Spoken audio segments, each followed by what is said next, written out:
And good morning, everyone. Welcome to a brand new edition of Sports Medicine Weekly on this Saturday morning. So happy you're with us. Our website is sportsmedicineweekly.com. My name is Steve Cashel, happily joined by my usual co-host. He is Dr. Brian Cole, the head team physician with the Chicago Bulls, sports medicine specialist, orthopedic surgeon from Midwest Orthopedics at Rush. Dr. Cole, how are you this morning? Steve, I'm doing great. Good. Boy, I feel like it's an epidemic as we kick off this show this morning with the torn pec muscle. It happened to Bears linebacker Roquan Smith, and looks like he's out for the season. And it happened to J.J. Watt, the All-Pro from the Houston Texans. Is it something that it just seems like it's popping up now? And tell us what, no pun intended, what is a torn pec muscle and why does it keep guys out so long? Well, so think about the pec, Steve.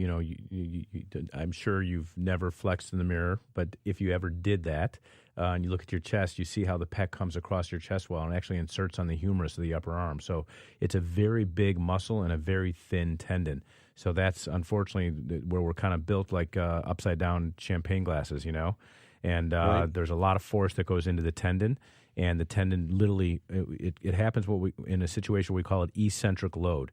The muscle is contracting at the same time the arm is being pulled away from the tendon as it inserts. So it basically overwhelms the insertion strength of the tendon, and the tendon, which is attached to the muscle, pulls off the bone, and that's a pec rupture. And it's almost always one of the three heads of the pec. There's three heads called, one's the sternal, one's the clavicular, and one's the abdominal, and the sternal one is the biggest one, and that's the one that often pulls off. I see, 10, 15 of these a year. They're relatively easy to fix. You got to do them early because otherwise they scar down. And the reason they take so long to get back is that, soft tissue healing takes about 8 to 12 weeks. And if you want it to be strong, it takes about 4 months. And we want to avoid re-injury. So to sort of get that athlete back, they undergo a protection phase for, say, 8, 12 weeks.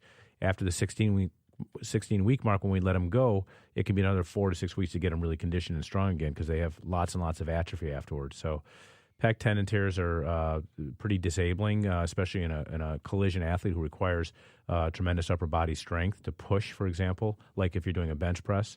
So that would be a typical lineman and so forth. They would have a hard time doing without it.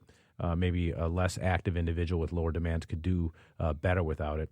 But there's a long timeline because you got to let it heal, can't overwhelm it. But they can predictably get back to play with hopefully minimal deficits. Doc, my question on that is, when do you know, for our listeners out there, boy, I wonder if I have a torn pec muscle. What do you do before you see a doctor? When do you see a doctor? Well, first, I've never seen it in a woman. I've only seen it in men. And it's not subtle when it happens. So the most common place that I see it is when someone's actually bench pressing. And they're just doing a rep and something gives way in the arm. It's often very painful initially, then it gets better quickly. And then they'll see a deformity in their chest wall, and they may get bruising within 12 hours. So as I say, it's something that the average individual is going to know that something definitely happened. Let's move on.